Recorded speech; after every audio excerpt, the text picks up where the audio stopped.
time at the security objectives of the ICS SCADA system, and we said that one of the objectives is to keep the system running all the time because it is critical infrastructure. Okay, under any type of difficulty or conditions, we should make sure that we do have that system running all the time, and we can provide that by having redundancy for those critical devices that are part of the ICS SCADA system. Okay, and also during the traffic, we should avoid any unnecessary, during any failure of those ICS SCADA systems, we should avoid any types of extra traffic that can create overhead in the network, and it can cause other problems than the one that has been the cause for that failure. Also, we said that we should take as objective have what is known as systematic degradation. Okay, when you do have, for instance, during the failure, for instance, you were 100% relying on automatic, on full automation of the devices. Okay, now any intervention from human, but during the, let's say, during any types of failure or attack, we need to have that possibility to make things we can run or we can control those devices manually. This is what is known by systematic degradation. We move on from, in a normal condition where you do have full automation, we are in emergency condition. That means in emerging condition, you should make those operators, those people responsible for those devices, to be able to use manually. We like to control those devices manually, like they go to the field and close the valves manually, instead of sending commands automatically to be for those valves to be closed, for instance.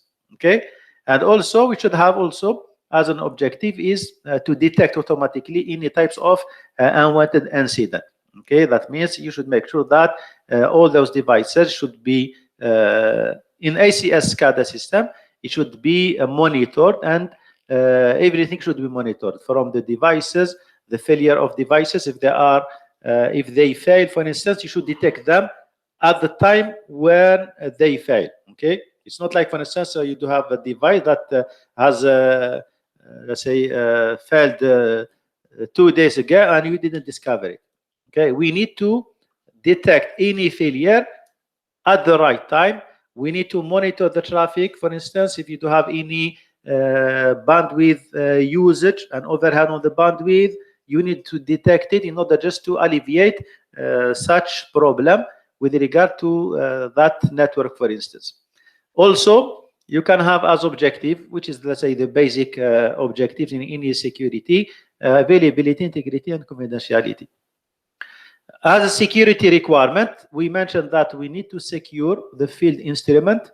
When I talk about field instrument, sensors, actuators, and all the stuff that are used in the field, they should be protected, and that the protection of those field instruments start from the, let's say, making sure that those devices are compliant with the latest security standard. And when you get to use the field instrument, from the beginning of searching for the correct instrument, for instance, sensors, okay, and getting or purchasing those sensors into the installation, maintenance, and monitoring, all at this old stage, you should make sure that you do have the security in your mind when you do, or when you are at each level of procuring, for instance, the devices, installing the devices, monitoring devices, or during the maintenance. You should make sure that those instruments have the core security requirement, okay, like, for instance, authorization, authentication, and all what we have specified. Okay, also in the field, instrument should be protected physically, okay, by having, for instance, guards, security people, security gates, electronic locks, anything that will prevent any unauthorized access or physical access to those field instrument. You should, for instance, also use, let's say, CCTV to monitor those devices in the field, okay, for in order to discover anyone or any intruder who wants to get physically to the remote plant in order to access those field instruments. In terms of for the room servers, when you do have the server in the MTU, what we have said last time, we need to protect those servers. First thing, by providing redundancy between the servers. We have only, we should have more than one server instead of having only one server. And you do have high capacity link, okay, because those servers will communicate between each other.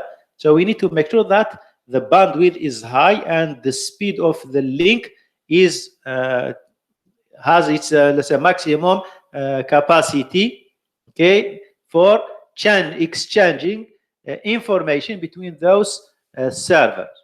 We should have also between the servers, we should have a load balancing. Instead of relying on only one device, we can have distribute the operations, the calculations, the analysis among all those servers that are part of the ICS SCADA system. And we should make sure that we do have failover mechanism. If one server fails, automatically there should be, let's say, a process which is automatically will trigger the second standby, which is based on the redundancy, standby server that will take place automatically without intervenence of anyone. Okay, this is what you know the failover mechanism. Also, we should, those devices, those servers should have appropriate configuration. Okay, any configuration that is done on those servers should be security, has security objectives. And if there are any update to the system, to the applications, to the operating system of those servers, we need to have up-to-date, and those servers should be patched. As a way of securing those servers, we should use multi-factor authentication, not relying only on one way of authentication. We can have many ways of authentication. Okay, all the applications that will be installed inside those servers should be cleared and verified. That means you should have a whitelist of those agreed and tested and verified applications that are installed inside the servers. Okay, and of course you should have a specific physical security for those devices by using an access control to access those devices, whether physically, remotely, logically. And we should have a way of having a policy that will be a hard policy that would prevent any unauthorized access to those devices. Okay, and we can use any tools that can contribute to the security of those servers, from authentication, authorization, and accountability mechanism.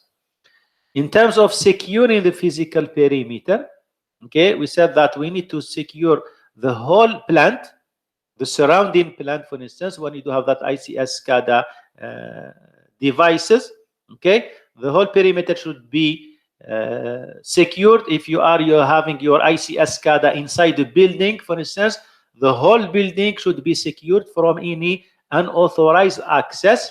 Okay, we can use many types of devices that can monitor the access, the in and out from the ICS SCADA system, or for ICS SCADA building. Okay, you can use what is known as unified security package, where you combine video surveillance, access control, perimeter detection tools all together, will work together to secure, let's say, to provide security to, let's say, to the perimeter, which is electronic and combined with the physical tools.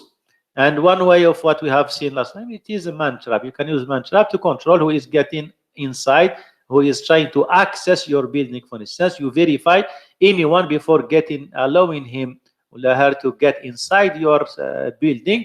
You will trap him inside this man trap and verify whether he is authorized to let him in or not, or to prevent him at all. So you don't give any chance to anyone to put his step or his feet inside your building. Everyone will be verified before they go through this port. For instance, they will be verified and scanned and whatever let's say, the control access mechanism you do have in that ICS SCADA building, for instance.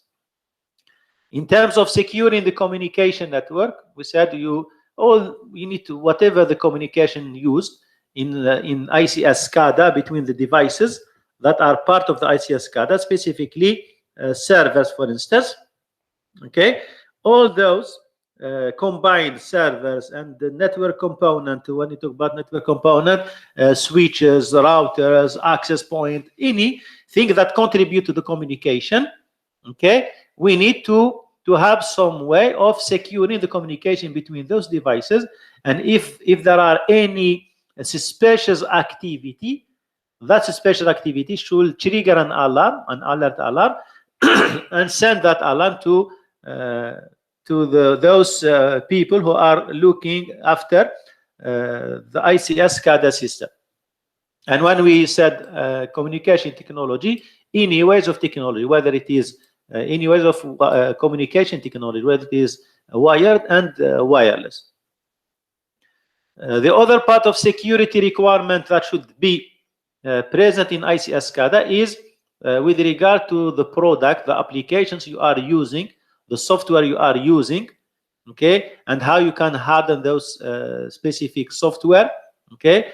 One way of securing those applications and product software is to verify, for instance, whenever you want to install a software or application, you should make sure that it has a genuine certificate, it has been signed by its original, let's say, developers, okay, and ensure that that applications or that product that is installed inside your ICS SCADA workstation or server are following security standard.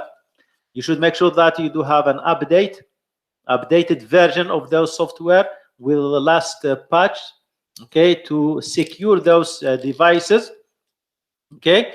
And if you do have any unwanted services running on your ICS SCADA system, or you do have any other open port, you should close them, okay. And you follow, let's say, strict and hard security steps in ensuring that no unnecessary ports or services are running on your on any device in ICS SCADA system. In terms of the policy, when I talk about the ICS security policy, is the way to provide some direction, okay, to the management, okay, the management will as a security support professional, okay. When you have a policy, security policy, that means it is a guideline, something that anyone, whether it is from the management staff or from the IT security staff, they should make sure that everything is followed as stated in the security policy, okay. And everyone is abide to implement what is inside and what it has been written in that security policy, okay. And in what you should have also in the security policy is the name of people. If you, in case of you do have an event, for instance, your ICS SCADA system has been compromised, and you do have some devices that have failed. What do? You are an operator, and you need to let someone know about this unwanted event, for instance. You should have within the security policy the names and the contact number in case of different events. For instance, if you do have event A, contact this and this. If you have event B, contact this and this. So you have to make, let's say, to whom to report where you do have something unwanted event within your security ICS security system. Okay, you should report them to those specific people who have their names and details, what are their position within the organization, to report to them those unwanted event. In terms of security policy, this is something that you can have in the security policy. For instance, it's just for you as any guideline. Okay, for instance, if you go to the ISO 27001, okay, it says here you should have a clear desk and clear screen policy. You don't put anything on your desk that is related to the security of, let's say, that will lead to the breach of security of your organization. Okay, for instance, you might write the username and password on a piece of paper or on a sticky note, and you stick them on your screen like many people do. Okay, so that means, or for instance, if you leave your screen, if you are away from your screen, you leave your screen with showing confidential data or confidential information. So this is not acceptable. Everyone should have a clear desk and clear screen policy that will prevent anyone from giving a chance to someone to pick up those credentials that will help them to breach and to infiltrate to the system, for instance. Access control policy also, any type of access control, disposal of information media. If you want to, for instance, if you are updating your computers, for instance, within your ICS SCADA plant, okay, you are changing servers with the new ones, with the new CPUs and all the stuff, or you are you want to throw some USBs or some CDs, and those devices, whether computers or CDs, they contain in them many vital information. So you should have some specific policy on how to destroy those devices, because what you can see many companies, okay, where when they want to renew their computers or their PCs, what they will do, at best, they will give those computers to the charity, for instance. Okay, and that charity organization will give them to some people, some vulnerable people or poor people, and those devices that have not been formatted, they have been given like they were in the organization. They contain very confidential information. If they are on the hand of someone who is a hacker or an attacker, he will get hand of that information. So you need to have some specific, clear policy on if you want to destroy, like anything. For instance, just I want to destroy a piece of paper. Okay, what I need to do? Do I have to just cut it or throw it on the bin? No, the best way, for instance, I will use a shredder to shred, to, let's say, destroy totally that piece of information contained in that piece of paper, for instance. So these are some example of, let's say, policy that you can have within your, let's say, with regard to the disposal of those vital information. You can find many things. You can have data classification, for instance, in order to have a private, non-private, public information. If you have mobile computing and people who are working with teleworking policy, someone who is working from the outside remotely, you should have some specific security policy, how to do remote working, for instance. In terms of password policy as well, should be mentioned in the security policy. When you do penetration testing, what is the policy of doing penetration testing? When, where, which devices can you can do pen testing on them, for instance. In terms of doing backup and recovery, how can you do backup? Which devices? Who is responsible for doing backup of such private and confidential information? In terms of physical security, you should specify in the policy how can you secure physically everything, included from the perimeter to the devices to the rooms and so on. The system usage monitoring. How can you monitor who is using that server, who is using that part of your network, and who is responsible for accessing, who has authorization to get to that specific part of your network, for instance. If you have your customer, you have some client or a third party, what are the limitations for the access to your system? What can they access on your ICS SCADA system? What are the things that are authorized to do, for instance, or to read, or whatever? So all this can be part of the policy. And of course, when you talk about virus malware policy, how can you deal with the malware? How can you deal with viruses? How can you detect? How can you avoid having malware and viruses on your computer? Everything that is related can be part of the policy. You can see here, you have guidelines. It's like when you, for instance, if you have, for instance, a pilot, for instance, in case of emergency, they do have a booklet, what to do, what step by step as a guideline, because they cannot, for let's say, memorize everything. They have predefined steps. They said, if one of the engine, I do have in my airplane, I do have, for instance, 4 engines. If one fails, what is the procedure to follow? This is the policy. So they will follow 1, 2, 3, 4, and they have to do it. And the same thing here, when we talk about ICS security policy, that means you will have many things. It's just an example. You can find many things that are part of the policy, that are contained in the security policy, where you need to follow line by line. It's not like just written in a piece of paper, but you need to apply it, okay, step by step.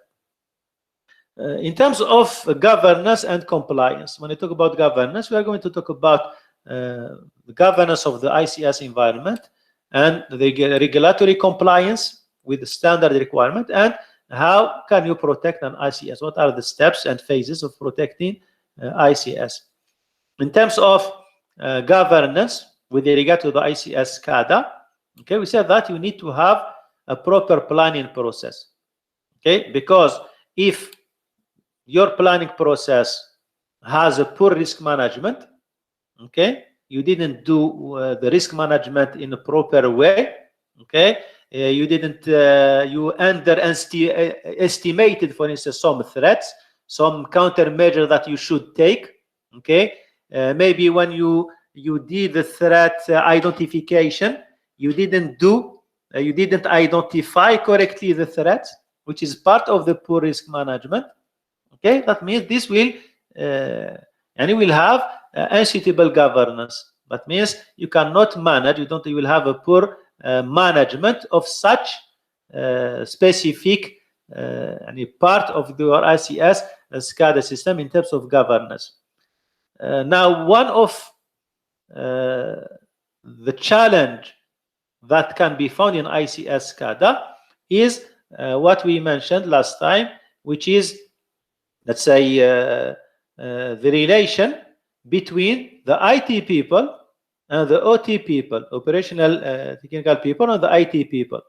As we mentioned last time, we said the IT are now, the OT people are people who are operational, those people, operators. Okay, IT is responsible for anything that is related to the IT. Let's say, call it the cyber part. But however, for those operational people who are responsible, who are people, operators in the field, okay, they are engineer, they are technical people who are responsible for the mechanical, for instance, the running of the mechanical. When we said you should have system degradation, manual shutting down some devices manually. That IT guy, he might not have such skills. He's not trained to close a valve or to open a valve. Who's going to do that? Okay, those operator people. You will have people who are working in the field, and they are engineer, for instance, mechanical engineer, electrotechnic engineer, electrical engineer, who have the skills to work with the mechanical aspect and physical aspect of the devices.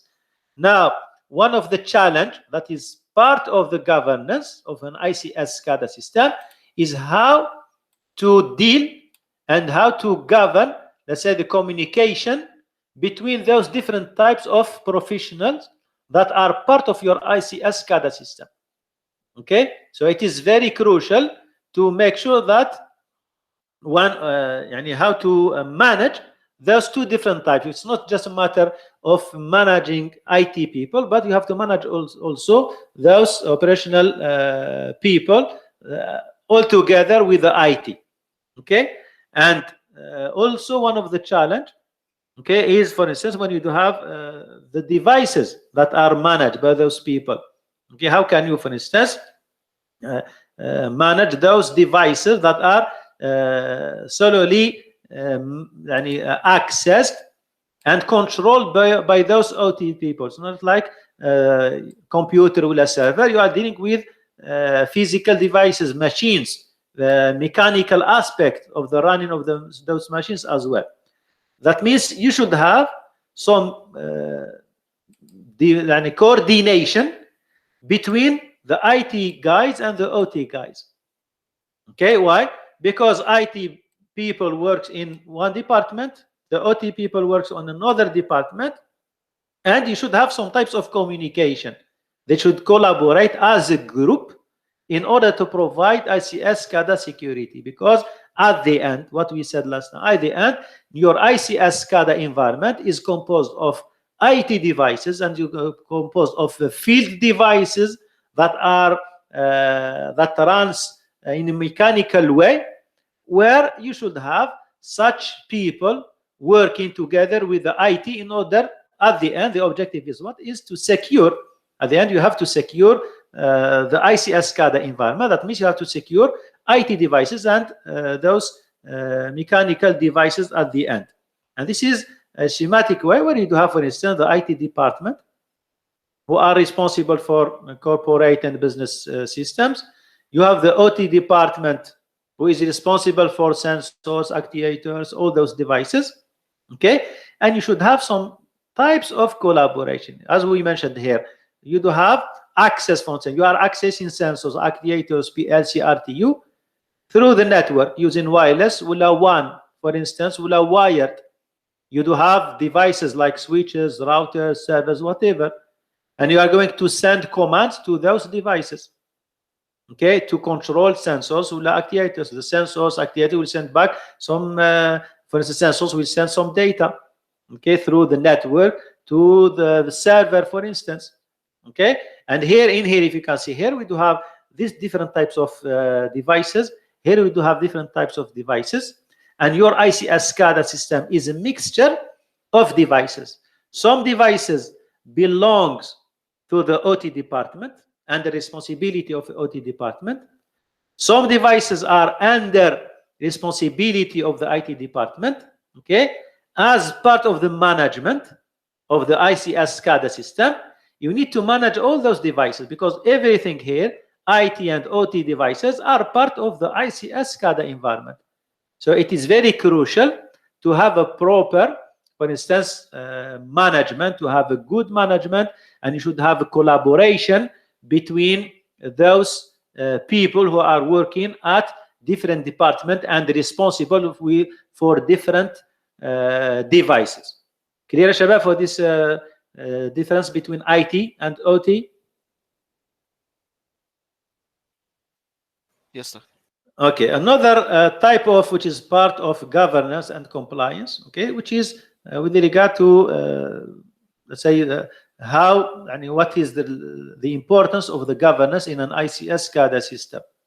As we mentioned, we said if you do have, and if you are running, if you have applied, as we have mentioned in the last slide, the previous slide, with regard to how to secure and the securing the ICS SCADA. If you do have the security, you are following some standard, security standard, okay? That means this will help you to have a good governance, because you know what to do. You know what are the steps that you should follow. You know what you need to have within your ICS SCADA system in terms of security. So this will help you in having a good governance, okay? And when we talk about a good governance, that means you are going to develop a policy for your, which is regarded to the which is known as a governance policy. Okay, when you do have a governance policy, you will have, let's say, some steps in helping you to specifically for those people who are responsible for the ICS SCADA system, which are the decision maker. Okay, they will have some specific, because usually those decision makers people are not IT people. Okay, but when you do have a specific policy, okay, that means those people will have a clear idea about the threats that can be found in an ICS SCADA environment.